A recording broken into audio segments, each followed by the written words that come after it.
bëjë sikur po bën një proces me parti aleate të cilat nuk kanë prodhuar vota në zgjedhjet e fundit parlamentare. Ne kemi parë që këto parti më shumë janë kthyer një barr për Partinë Demokratike se sa një kontribut i vërtet në betejën e vet politike dhe elektorale. Edhe streti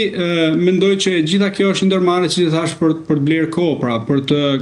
krijuar një lloj mundësie manovrimi për Partinë Demokratike dhe opozitën në një moment vështirë ku duket që nuk ka një emër konkurrues, sepse edhe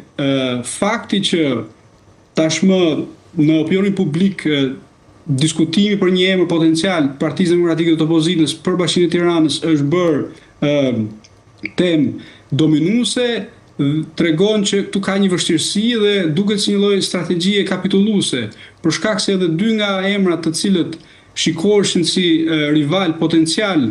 për Bashkinë e Tiranës, zonja Tabak dhe zoti Ali Mehmeti, që në fillim e përjashtuan mundësinë e kandidimi, tregon që nuk ka besim në fitore, të gjithë po mundohen që ta transferojnë pataten e nxehtë tek një aktor tjetër politik. Dhe kjo që ju sapo përmendët deklaratat e Ali Mehmetit apo edhe Tabakut se nuk do ishin pjesë e kësaj gare të parakoshme në Tiranë, zun prej javësh hapësirë mediatike, analizë, opinione nga më të ndryshmet, a është, le të themi, makjazh kjo pjesa e negociatave për të mbyllur këtë mjegullnaj mediatike se nuk ka kandidat, nuk ka njerëz që pranojnë në emër të PD-s për të garuar përballë zonjës Manastirliu? Po krejtësisht kështu mendoj. Është, siç e thash, është një tentativë për të krijuar idenë sikur këtu po bëhet një proces, po bëhen negociata me partitë politike opozitare, ndoshta edhe për të gjetur mundësinë e paraqitjes një kandidati i cili vjen nga shoqëria civile, ka pasur zëra të tillë. Këtë ma konfirmoi pak më parë edhe zoti Ali Mehmeti, pra shumica e propozimeve që po vinë, tha, nga aleatët janë njerëz jo politik që shkojnë përtej votave që PD-ja dhe aleatët e saj morën datën 11 maj. Problemi është që aleatët e Partisë Demokratike nuk kanë vota, nuk kanë treguar relevancë elektorale dhe mendoj që nuk kanë ndonjë legitimitet të madh në këtë proces. E para, e dyta, mendoj që fakti që dy nga individët, siç e thash, kryesor, cilët shikoheshin si konkurrues në këtë garë elektorale, tashmë e kanë përjashtuar mundësinë që të jenë kandidat, mendoj që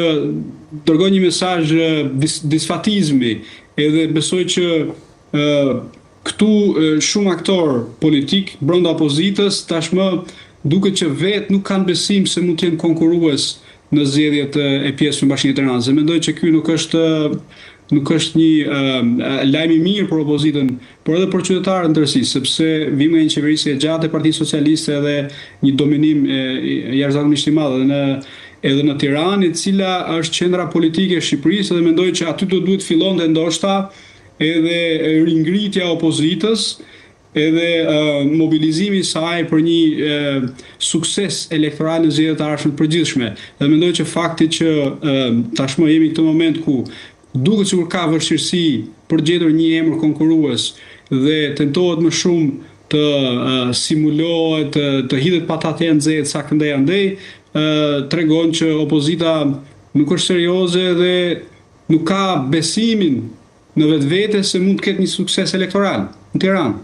Zoti Gjeta, ju prisni që në këto zgjedhje të parakoshme, kur do që të mbahen afër apo larg në varësi se si do të kemi datën nga presidenti Begaj, do pres të flas kushtetuesja apo jo pas ankimimit të Veliajt, a do ketë kosto Partia Socialiste nga kjo historia e Erion Veliajt apo jo? Kjo është një proces në diskutim pak kompleks, sepse ne e pam që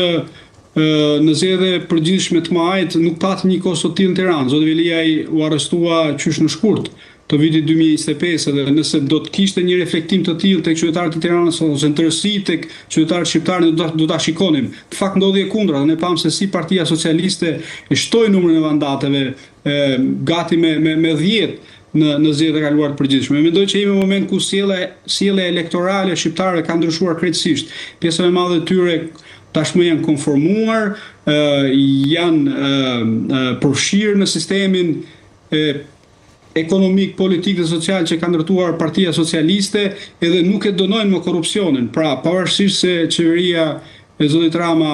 perceptohet gjithësisht e korruptuar dhe raportet ndërkombëtare, duke filluar edhe nga raporti i fundit i Departamentit të Shtetit, e paraqesin atë si një qeveri e cila ka avantazhuar